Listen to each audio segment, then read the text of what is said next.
ہے وہ الحرب خدتن، اگر وہ آپ روایت سے استدلال بھی کرتے ہو کہ دھوکہ دینا، ٹھیک ہے، اپنے مخالف کو اس انداز سے اس کے اوپر کوئی بات کرنا یا اس پہ پینتر ایسے بدل کے کرنا کہ اس کو نقصان ہو جائے۔ البتہ اہل تشیع کی کتابوں میں ایک حدیث آتی ہے جس سے یہ استدلال کیا جاتا ہے کہ جو آپ کا مخالف ہے اپنی فقہ میں، عقیدے میں، آپ اس کے اوپر الزام لگا سکتے ہو۔ مثال کے طور پر یہ روایت ایک ہے اصول کافی کے اندر، ٹھیک ہے،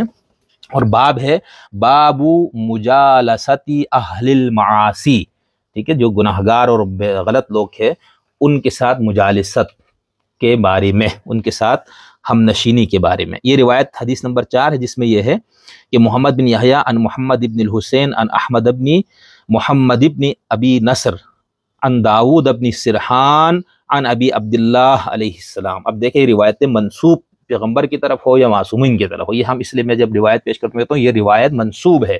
بہرحال ہم جب اصول کافی پہ ہمارا ایک پورا پروگرام ہے، اس پہ ہم پوری بات جب کریں گے، درس اس کو شروع کریں گے اور اس کے اندر جو اس کی شروحات لکھی گئی ان کو بھی سامنے رکھیں گے، اور اس کے اوپر جو اہل تشیع کے ہیں جو تحقیقات ابھی تک ہے اس پہ بھی بات کریں گے۔ وہ پورا ایک مکمل تفصیل سے ایک پروجیکٹ ہے جس پہ ہم نے کرنا ہے۔ یہاں پر یہ ہے کہ حضرت ابو عبداللہ کی طرف یہ روایت منسوب ہے جس میں انہوں نے کہا کہ رسول اللہ نے فرمایا، یعنی بہت سی روایتیں وہ ہے جس کے اندر کسی امام تک وہ بات ختم ہو جاتی ہے، بہت سی روایتیں وہ ہے جس کو وہ امام پیغمبر سے بھی منسوب کرتے یا پیغمبر کی طرف سے اس کو پیش کرتا۔ تو اس کے اندر رسول صلی اللہ علیہ وسلم نے کیا فرمایا، اذا رأیتم اہل الریب والبدع،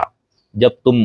اہل ریب اور بدع کو دیکھو، ٹھیک ہے، یعنی شکوک و شبہات پھیلانے والے اور بدعتیوں کو دیکھو۔ اچھا، من بعدی، میرے بعد، اب جو ہمارے بدعت کا لفظ ہے نا، یہ تمام فرقے جو اہل سنت کے تمام فرقے، وہ مخالف فرقوں کو، مخالف جتنے فرقے وہ اہل سنت سمیت تمام فرقوں کو، یہ سب ایک دوسرے کو بدعتی کہتے ہیں، ٹھیک ہے۔ اس پہ ہم مسالک پہ جو ہماری گفتگو آئے گی اس پہ ہم یہ بتائیں گے کہ وہ جو ایک دوسرے کی تکفیر، تذلیل ہے، یہاں تک کہ جہنمی ہونے کی جو ساری روایتیں موجود ہے 73 فرقوں والی اور سب، اس کے اندر جو اہل البدع کی جو پورا ڈیفینیشن ہے وہ کیا ہے، کیونکہ ہر فرقہ دوسرے کے بارے میں کہتا ہے کہ وہ دوسرا بدعتی ہے۔ تو اس میں یہ ہے کہ جب تم اہل ریب، شکوک و شبہات والے اور بدعتیوں کو دیکھو،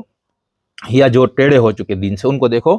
تو فَأَظْهِرُ الْبَرَاءَةَ مِنْهُمْ، ان سے برات کا اعلان کرو، ٹھیک ہے، یہاں تک کوئی وہ نہیں ہے۔ اس کے بعد ہے وَأَكْثِرُوا مِنْ سَبِّهِمْ وَالْقَوْلَ فِيهِمْ وَالْوَقِيعَ، ان کو خوب رگے دو، سب یہ گالی کے معنی میں آتا ہے، ٹھیک ہے، دشنام، ٹھیک ہے، گالم گلوچ کرو ان کے لیے، ان کو جو جو کہہ سکتے ہو، وَالْقَوْلَ فِيهِمْ کہو، وَالْوَقِيعَةَ اور ان کی غیبت بھی کرو۔ اس کے بعد اگلا جو لفظ ہے وَبَاهِتُوهُمْ، اور ان کے ساتھ باہتو کرو۔ اب یہ باہتو کا لفظ میں ابھی بتاتا ہوں، اس کا ایک لغوی معنی ہے بہباہاتا، اس کا اسی سے بہتان بنا ہوا، ٹھیک ہے، یعنی کسی شخص کے اوپر کسی ایسی بات، کسی ایسے گناہ، کسی ایسے جرم کی نسبت کرنا جو اس شخص نے جرم نہیں کیا، وہ غلط کام اس نے نہیں کیا، آپ نے وہ کام اس کے کھاتے میں ڈالا، تو یہ بہتان ہے، اور قرآن میں بھی اس کو بہت برا کہا گیا، احادیث میں بھی، ٹھیک ہے۔ اس کے اندر تفریق نہیں ہے کہ جس کے اوپر آپ بہتان لگا رہے اس کا مذہب، مسلک، عقیدہ کیا ہے۔ بہتان ترازی فی نفسی ہی ایک شرعی اور اخلاقی خرابی یا برائی ہے، ٹھیک ہے۔ سورہ نور کے اندر جو بہتان والی آیت ہے اس کے اندر باقاعدہ 80 کروڑوں کی سزا، قذف جس کو کہا، وہ ٹھیک ہے، آپ یہ کہیں کہ وہ محض اس الزام پہ، لیکن اس حدیث کے اندر یہ کہا، یعنی ایک تو بہتان کا مطلب بھی، اب دوسرا اس لفظ، یہ اسی لفظ سے بہیتا بنا ہے، وہ نہیں حضرت ابراہیم کا اس میں آتا ہے فبہت الذی کفر، لاجواب ہو گیا وہ کافر، یعنی وہ بادشاہ۔ اب اس حدیث کے اندر اہل تشیع شارحین حدیث میں سے بہت سو نے کہا کہ یہاں پر باہتوہم اپنے لغوی معنی میں کیا مطلب، کہ جب تم ان سے بات کرو تو ایسے دلائل ان کے سامنے پیش کرو کہ بالکل لاجواب ہو جائے، یہ فبہت الذی کفر سے، یعنی اس کے لغوی معنی میں لے لیا۔ لیکن بہت سے فقہائے شیعہ نے، بہت سے محدثین شیعہ نے اس لفظ باہتوہم کو اپنے اصطلاحی معنی میں رکھا ہے، یعنی اپنے مخالفین کی طرف وہ باتیں ان کی طرف منسوب کرو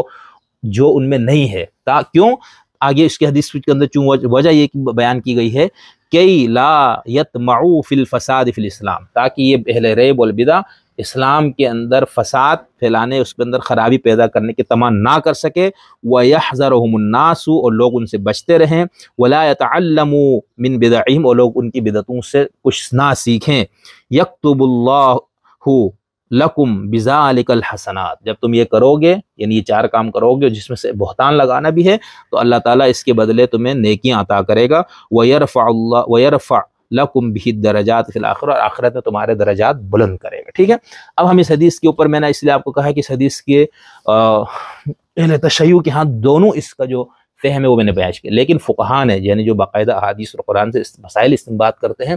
بڑے بڑے فقہاء نے اس سے استنباط کیا ہے کہ اہل بدع اور ریب کے اوپر آپ ان کو غیبت بھی کر سکتا، اس پہ کوئی اختلاف نہیں ہے، ان کے بارے میں وہ طرح طرح کی باتیں کرو، یہاں تک کہ تم ان پہ بہتان بھی لگاؤ۔ بہت سے فقہاء شیعہ نے اس سے یہ مسئلہ مستنبط کیا ہے کہ آپ بہتان لگا سکتے ہیں۔ اسی لیے دیکھیں ہمارے یہاں جو اہل سنت والے وہ کہتے ہیں کہ ہم شیعوں کے احادیث اور شیعوں کی باتوں پر ہم بھروسہ نہیں کرتے کیونکہ ان کو تو حکم ہی یہ ہے ایک، ٹھیک ہے، یہاں تک کہ زیدیہ شیعہ نے بھی یہ اس اصول کافی اور باقی یہ اصول کافی کے علاوہ بہار میں بھی ہے، وسائل الشیعہ میں بھی ہے، وافی میں بھی ہے، تنبیہ الخواطر میں بھی ہے، الفصول المہمہ میں بھی ہے۔ بس اب کافی شریف میں یہ حدیث آ گئی تو بات ختم ہے۔ خیر، کہنے کا مطلب یہ ہے تو زیدیہ نے بھی کہا کہ بھئی ہم اہل تشیع کے ان حدیث پر بھروسہ نہیں کریں گے جو محض ان کی کتابوں میں، کیوں؟ کیونکہ ان کے ہاں جھوٹ بولنا، مخالفین کی کردار کشی کرنا، مخالفین کے اوپر الزامات لگانا ان کے مسلک کا تقاضا ہے۔ تو کہنے کا مطلب یہ تھا کہ بھئی اس روایت کو چلو اگر ہم مان بھی لے ٹھیک ہے، اور اسی مفہوم میں مانے کہ یہ الزام لگانے کے معنی میں، تو یہ تو پھر چلو ایک شیعہ مسلمان یہ کرے نا۔ یہاں تو جو احمدیوں کے خلاف سب سے زیادہ منفی پروپیگنڈا، ان کے اوپر بیجا اور جھوٹے الزامات لگانے والے تو ان کی اکثریت تو اہل سنت برادری سے ہے۔ تو بہرحال ہم نے یہ چاہا کہ آپ کے سامنے